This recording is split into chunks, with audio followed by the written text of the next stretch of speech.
Hi, everyone. Welcome back to Taking the Lead. I'm your host, Ken Jacobs of Jacobs Consulting and Executive Coaching. And if you've been here before, and I hope you're a return visitor or you'll become a return visitor, you know this is the forum where we interview leaders, mostly from the world of PR comms advertising marketing. We don't talk all that much about communications. It's really about leadership, what I call the science and the art of leading, inspiring people. And that can be leading your teams, your peers, your stakeholders, and leading up to the boss, though I don't like to use that word. Anyway, let me introduce today's guest. I'm very excited to share his wisdom with you. It's Ray Day, APR. He's the vice chair of Stagwell and executive vice chair of Allison Worldwide, two very respected names in the industry.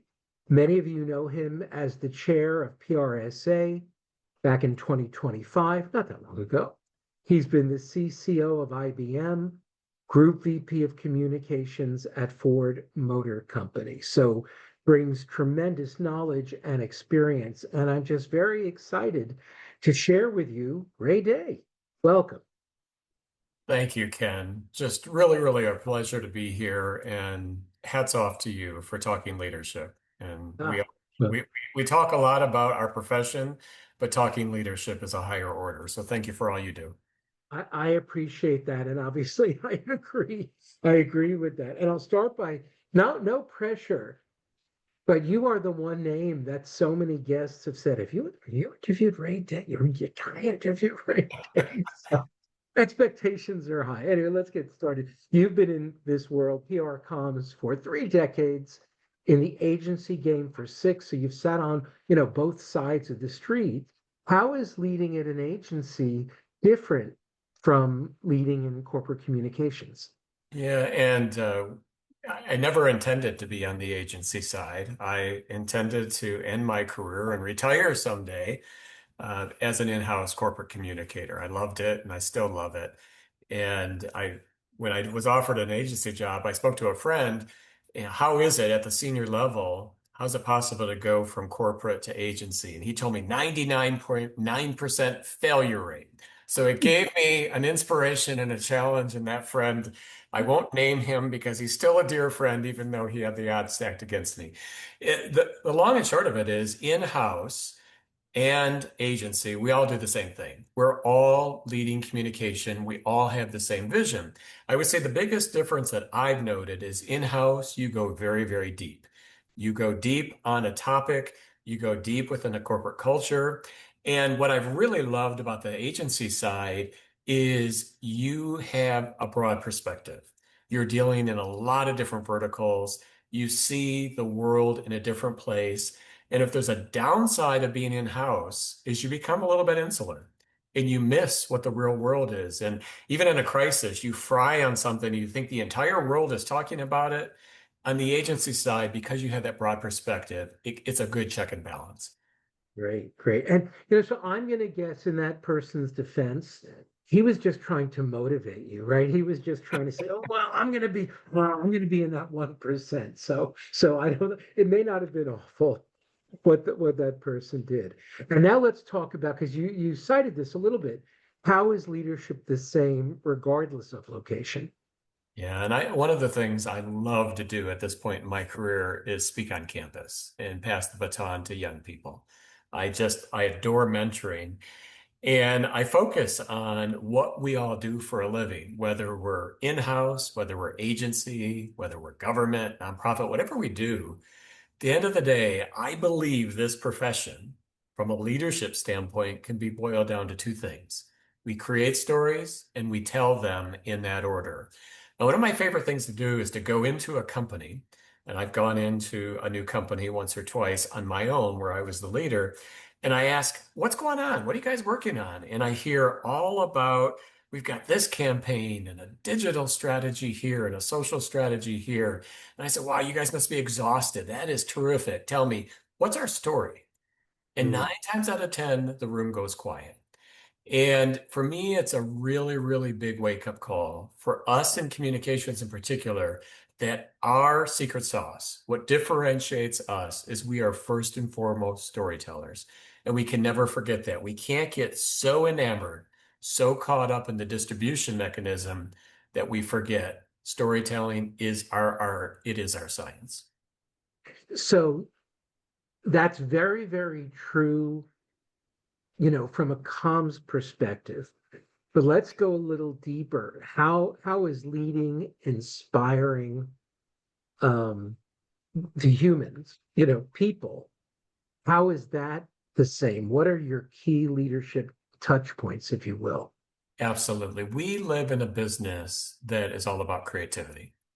We are creative people. We are relationship people. There's a reason it's called PR or GR or IR or whatever the R is and what we ascribe to do for a living. And number one, because we're in a relationship business, cultivating relationships and encouraging people in our business and empowering them and applauding them and recognizing them for constantly building relationships. What I like to do if I have any downtime, and I encourage teams to do this right and left, is if you're sitting on a plane, if you just boarded, think about how to expand your sphere of influence. You have a Mm, sphere today. Tomorrow, the sphere should be here, and next year, it should be here. In this relationship business, in this really, really critical relationship business, constantly expand your sphere of influence. Meet someone you haven't known, whether it's on LinkedIn or whatever. Just every day, make sure you expand your relationships. And then from a creativity standpoint, we know in our hearts as creative people what motivates us. We typically, as creative people, we can have some rebellious ideas.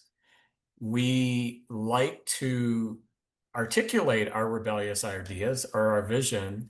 And then 9 times out of 10, we like to be left alone.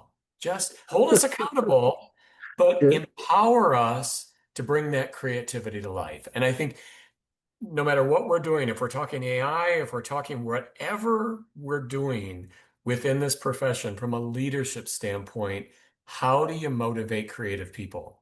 And for me, I always look at my own heart. How do I get motivated? Mm, That's how I lead others, is encourage creativity.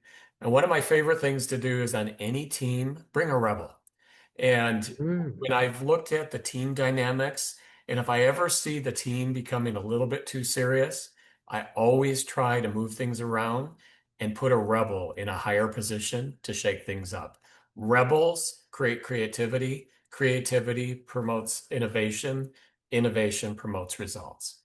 We've got to put that on a stone somewhere. That's such a great quote. And I think it takes some courage to bring in a rebel because they may rebel against you.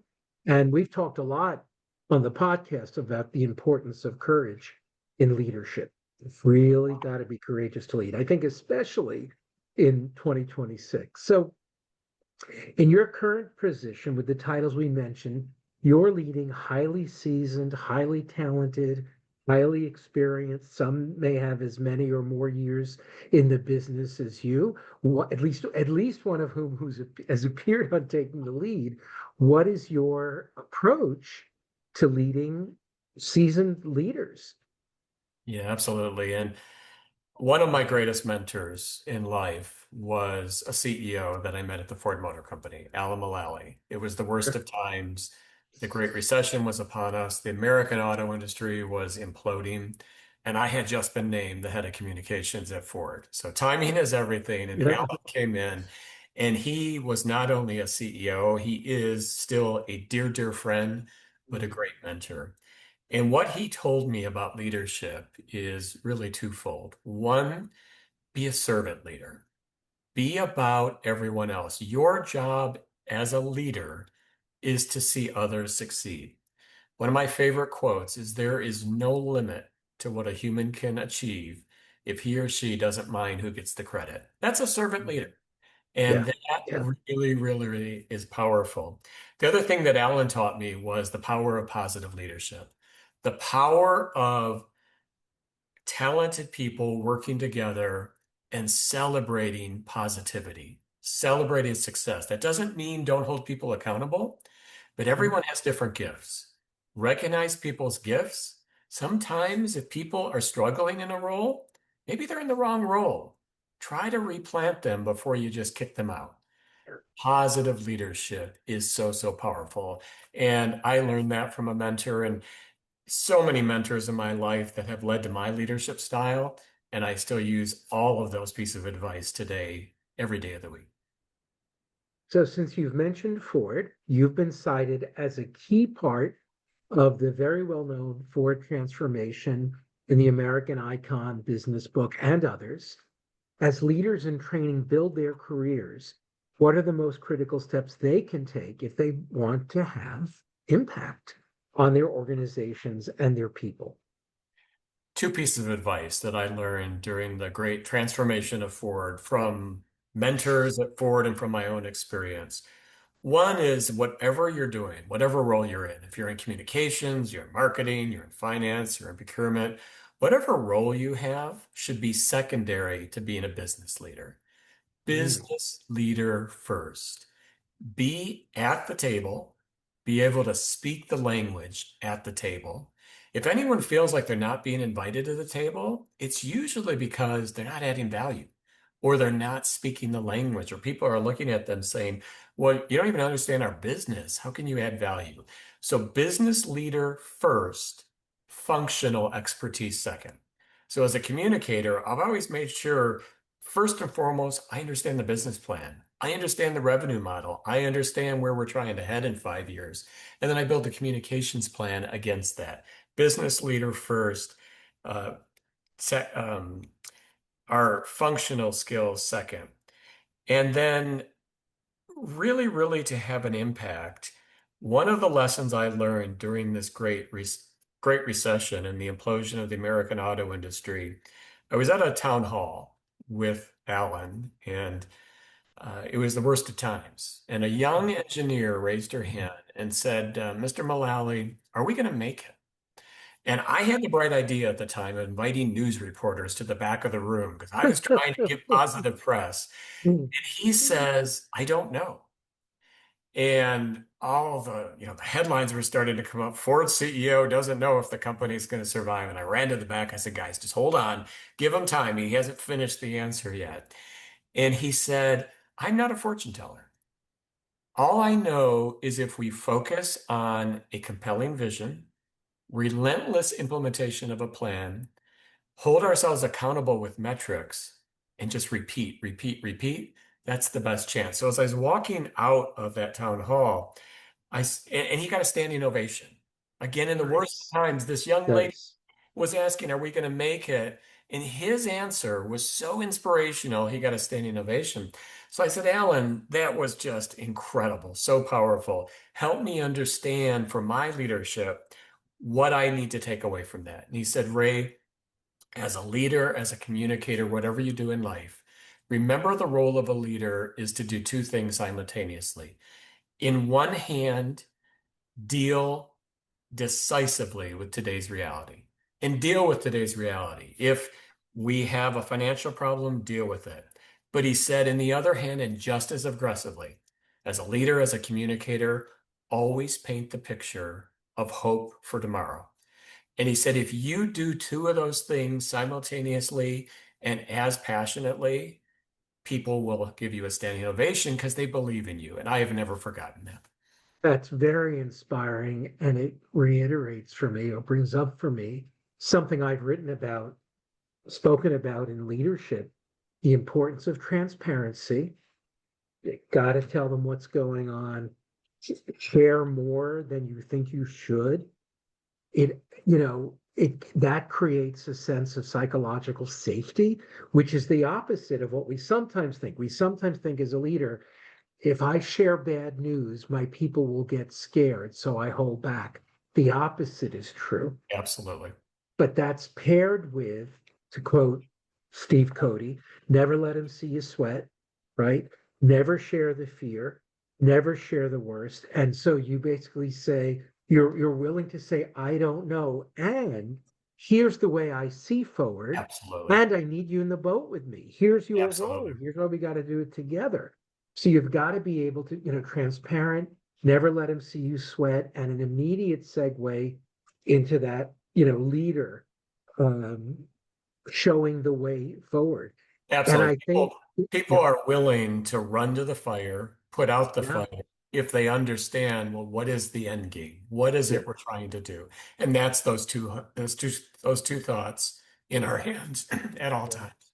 And I think that's so important today with a lot of people feeling chaos and uncertainty in the industry and beyond. I think it really calls for that kind of centered, humble, yet inspiring leadership.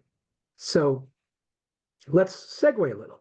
What are the most important steps a leader can take today to assure that their organization wins, whatever that means? As I wrote those words, what do I mean by win? In the era of AI, and how should a leader at your level be using AI? Yeah, a lot of thoughts on AI. And I said at the beginning of the year to my own team, I view 2025 as the year of AI reputational gain.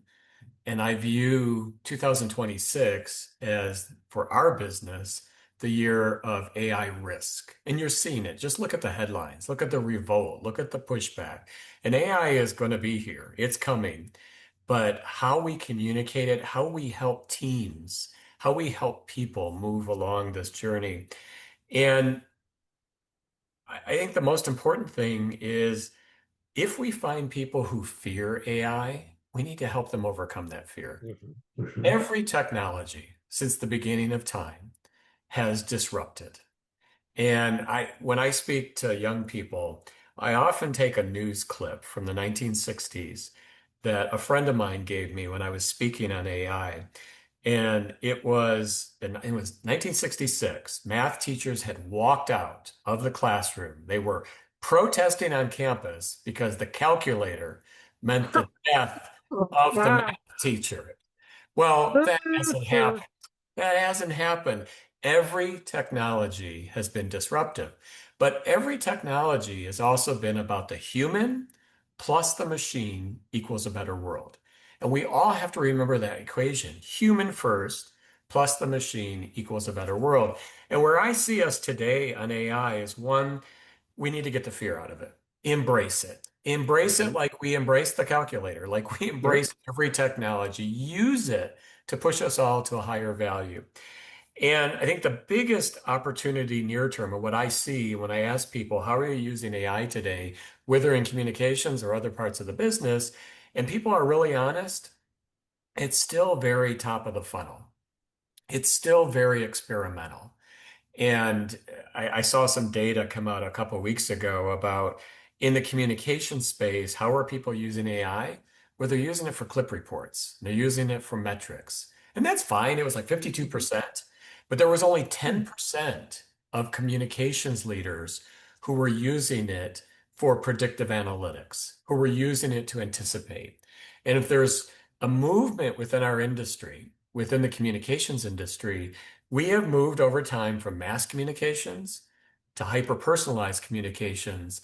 The next chapter is about anticipatory communications. That's the holy grail of AI. How do you harness this machine, human plus machine, to become anticipatory? Anticipatory in our communications, anticipatory on spotting trends for our business.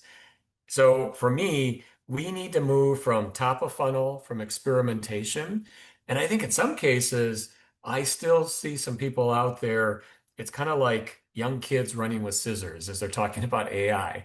It's a little bit dangerous and you don't know really what the point is. We need to move to integration into the heart of the business. Make AI a valued member of our team, of our strategy, not a bolt-on, but integrate it into everything we're doing. Absolutely. I'm going to quote a dear friend, Elizabeth Edwards of Volume PR. We were talking, and she said, and she's I believe, a true expert in this. And she's inspired me to get comfortable with using it more and more. So, okay, Elizabeth, it's not a co-pilot, it's not a friend, it's your employee, and you Absolutely. have to learn how to use it. So, getting the relationship with AI right, and I think she's right about that. And the one thing I would add is so important that we understand how to use it ethically, because I Absolutely. agree. You know, we had over our careers all this disruption, but I've never seen anything where there is great ethical risk. But if we learn how to use it ethically and correctly, it can really be a powerful tool for good. Absolutely. So we're going to Absolutely. get very honest here. Truly, your worst leadership faux pas, make us laugh, make us know that all of us mess up in leadership from time to time. And then how did you recover? Yeah, we're all real people. And I think my worst leadership faux pas, and I've repeated it several times and not learned from myself, is Well, that's honest. hiring and firing people is not like fine wine, does not get better with time. And I have met some So very true. incredibly talented people that I have allowed either the bureaucracy or I wanted to go through the process and it slowed me down and I've lost some talented people. And by the same token, I have known there's been some issues on a team or some team members that just weren't going to work out. It just wasn't a good fit and I've delayed it. And Mm. it's not something that any of us want to do. And but those hard decisions, again, I went back to that learning, and I always go back to that learning, deal with today's reality, and then paint the picture of tomorrow. So where I have fallen, and I sometimes still fall, is being too slow on the hiring and the firing. And Yeah. I just, for all of us, it doesn't get better with time. Just if you know there's a problem or you see a talent out there, act on it Yeah. swiftly. So true. Well, it's a little different than the typical hire slow, fire fast. It's a valuable change, flip to that. When I look back on my career in the agency business so many years ago, I'm not talking about economic layoffs, which are always painful, but when I fired someone, they just weren't doing it. If I'm being very honest, the issue over which we parted ways, I knew on the day I hired them that that was there, that was wrong. Oh, but I can train them. I Yeah, can do it. I can. They've never worked for Ken Jacobs before, and this thing that's really bothering me in my gut. Well, I'm just going to ignore that because my ego got in the way that I could make it work. And it's not fair to your organization. It's not fair to your people. It's not fair to your teams. There was one person I let go after just letting, as go on and on and on. And I went into a team meeting and I let them know I had let this person go. And I expected a round of applause, which I did not get. Their whole perspective was, what took you so long? We've absolutely. made clear that this person couldn't do it, couldn't lead us. So no, don't expect that boss of the year coffee mug because you're not getting it. You're not getting it this year. All right, last thought. Your LinkedIn and Stagwell bios don't share much about you personally. So and I'm not going to let you answer with travel because those of us who know you on Facebook know you love to travel as I do.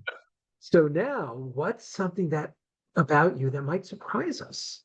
There's probably a lot of things that people really close to me know about me that is surprising.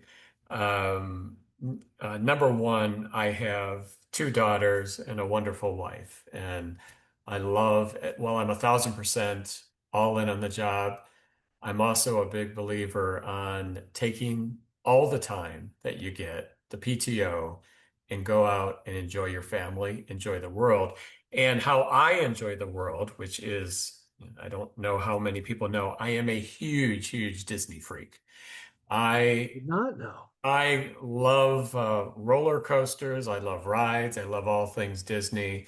I probably go to Disney World or Disneyland or other Disneys in other parts of the world at least once a quarter.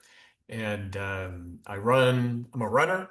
and I run in the Disney races. I do dress up in a costume. My daughters make What? me. They pick the theme every year, and then I dress up in a costume. Sometimes the theme has been a little bit radical for me, but that is my time to be one with the family. And the other thing I Great. love to do is mentor people, mentor young Great. people. And I'm currently mentoring a lot of young students, including some from Europe. And it's just my favorite thing to do in life. That's great. And I'll have to look at the dots in the years when Joseph Abreu was very active in PRSA because he's Joseph Disney obsessed. I Joseph and I know. argue about who's a bigger Disney freak. So we Hmm. we could spar a little over that, but we're That both that huge Disney people. That is great. Thank you for sharing that. And that is surprising. I didn't quite get that. So, you're going to have to up your Disney game on Facebook because, when I think, Disney freak, I do think Joseph. So we're going to have to, we'll have to work on that a bit. This has brought such joy, and I'm going to have to check LinkedIn to do a special thank you, something I should have done before we started today. He's Our my credit dear, dear student. friend, John Clemens, a fellow former board member There of you go. PRSA. Okay. And he and I have very similar views That's right. about servant leadership, particularly on a Yeah, board together. So do tag him. we will tag John, one of my favorite guys. Such a great, generous leader, and like us, loves to travel. So Absolutely. a lot. I don't know his Disney game, but John and I have been on a roller coaster together at Disney. oh my goodness. All right, so thank you, John. This has. I just want to thank you, Ray, for bringing wisdom and just bringing a lot of joy to our viewers today. If people want to get in touch with you, what's the best way to do that? Oh, they can reach out anytime. My email is ray.day@stagwellglobal.com. And I'm one of the rare people who is not afraid to give out his cell phone number. It's 313-903-0263. Text me anytime. Happy to talk. That is just great. Thank you so much. And for everyone else out there, if you know how you can get in touch with Ray now, and if you want to get in touch with me to discuss leadership, to discuss coaching, if you've got some leadership gaps you want to explore, happy to chat with you about that. KEN at JACOBSCOMM.com, Ken at jacobscom.com. And as we always say, till next time, keep on taking the lead.